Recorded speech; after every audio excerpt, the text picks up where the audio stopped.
a scion of many worlds. She agreed to meet him at Aridus Valley. She needed time to sort through her head and did not trust him to bring her there, which is fair as he did not trust her not to stab him should he try.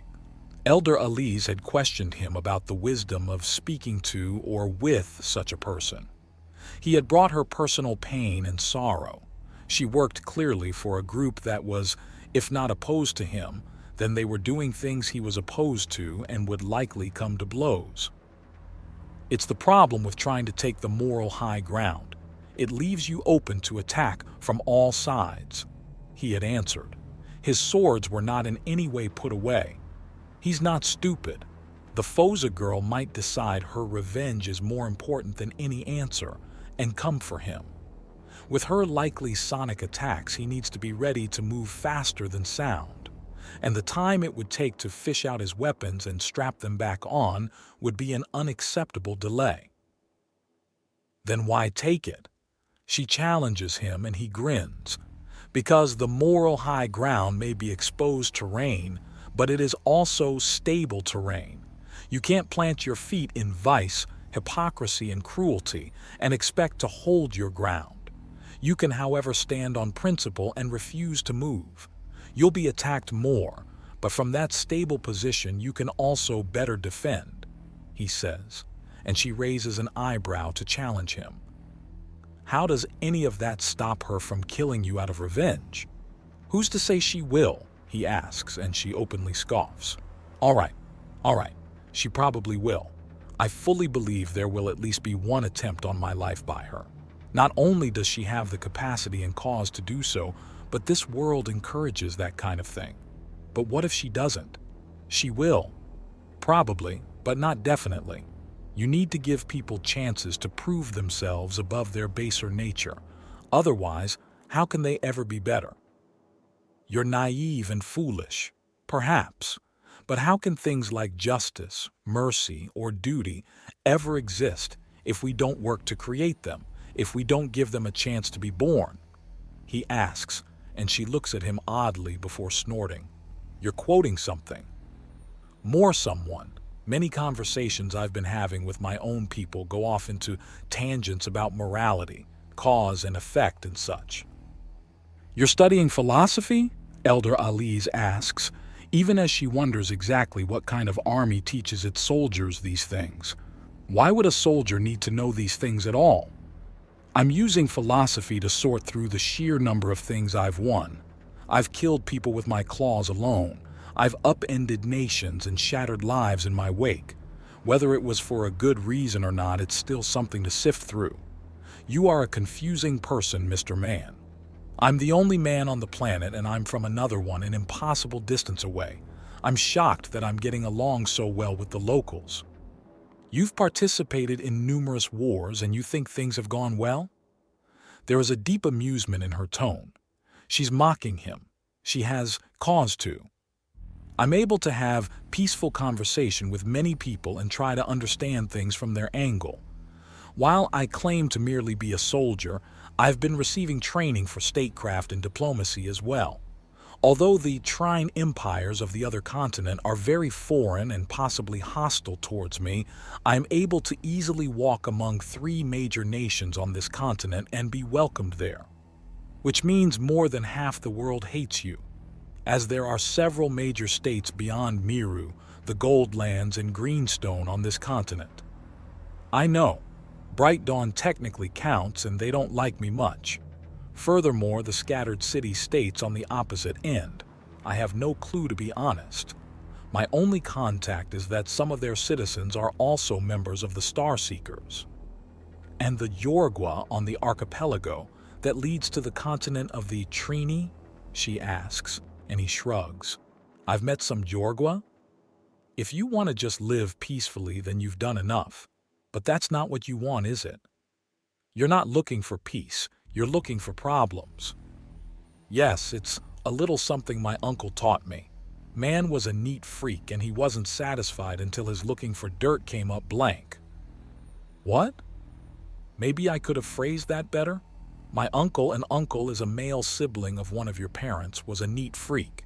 meaning that he greatly enjoyed being in clean environs and hated being near things he thought were dirty. Okay.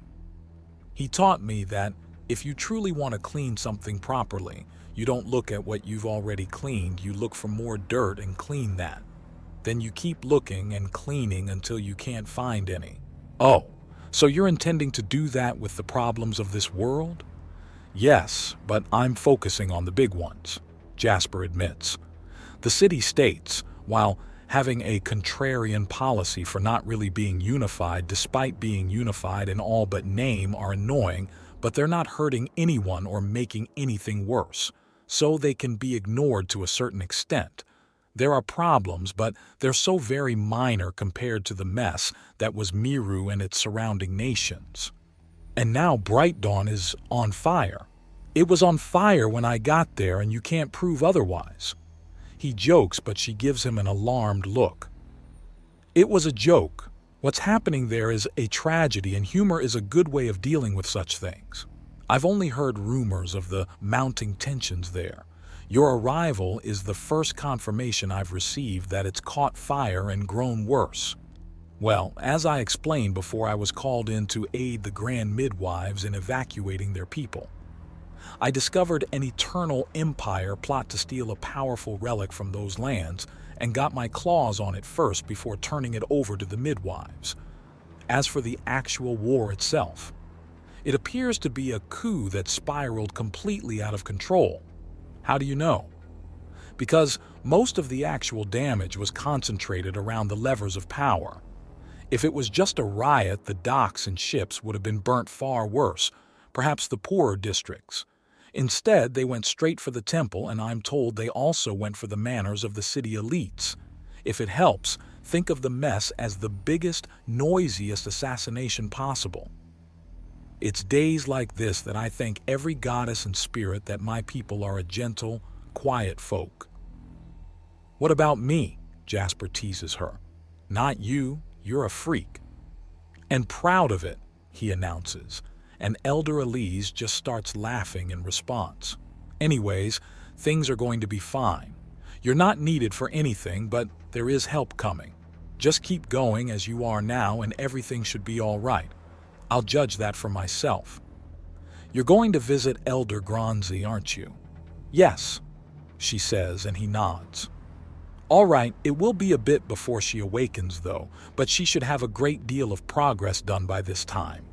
He answers and she nods, but still gives him a suspicious look. She's open and willing to listen, but it's clear she's going to for knowledge anyways. That's good. Hopefully all the elders have done so. Even a few hours would be enough to take a great deal of the weight of ages off the elder.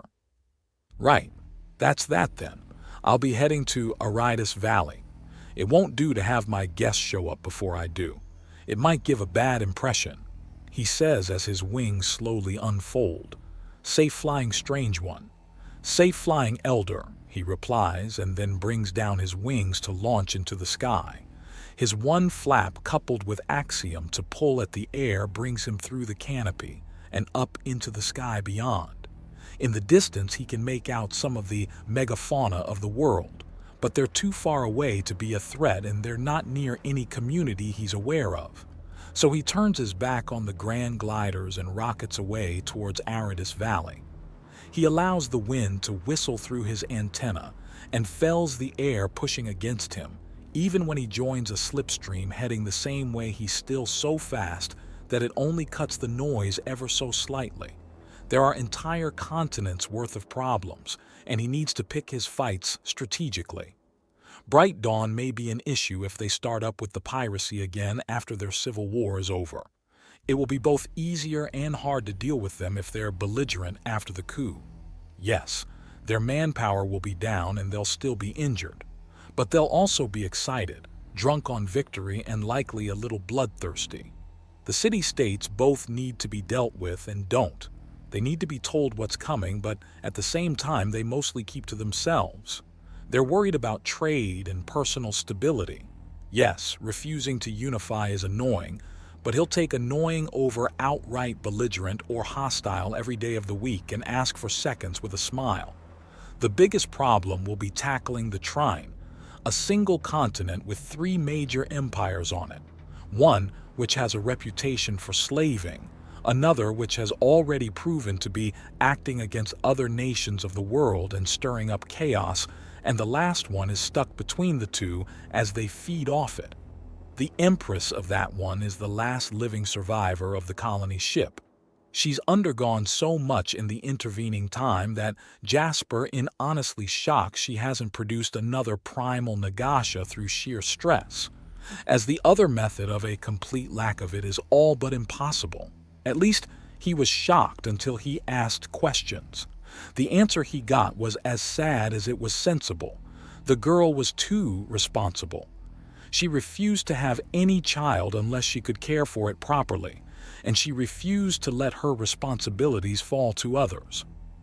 The combination of having things mostly figured out and the stress of managing an empire guaranteed she never hit that perfect stress or perfect relaxation needed to actually have a primal Nagasha daughter. Something she was never taught because she was maybe 5 years old when her world shattered and she became the only surviving Nagasha on the entire planet. The fact that the Nagasha are a common people now speaks volumes about her personal strength and sheer will to survive. Of course, the struggle of dealing with the empires, one blatantly a breakaway state from the Empress and the other a parasite off them both, isn't the end of it with that continent. Oh no. There's a roving horde of invaders, basically sky Mongols. Yay. That one's going to be fun. He's not entirely sure if that mental statement is sarcastic or serious. He's developed a taste for battle, something he considers as he swoops downward, having crossed much of the continent in a short amount of time. He had taken his pushing himself to Bright Dawn as a lesson to learn from, and was now seeking to get even faster. He could reach supersonic speeds, but his next goal was to get hypersonic in atmosphere. He swoops down and smiles at what he sees. Guard posts along major roads, training exercises in the empty terrain, and a lot of soldiers are building their strength by helping with the planting and sowing of the next season's crops. He lands just outside one of the main buildings and pauses as he hears music. Not just any music, Earth-based music. Someone was listening to Kenny Rogers. He can't help but smile as he offers a salute to the women on guard and walking in. As the gambler starts playing, he starts humming along to it and opening the door to the room where the music is pouring out from. Zavaya is there, engrossed in her studies and bobbing to the music. It's amazing how little of a fuss you give when I'm not here to hassle, he says out loud, and she thrashes out of her chair and rises up, pink dusting her cheeks, and then looks away with her arms crossed. He chuckles in response. "When did you get back?" she demands before noticing and warily eyeing his swords, which reminds him to unclasp the weapon belt and tuck everything away. "Just now. I heard the music and came looking," he says as the song ends. He stops things before it moves on to the next song. "If you want, I can translate the lyrics for you."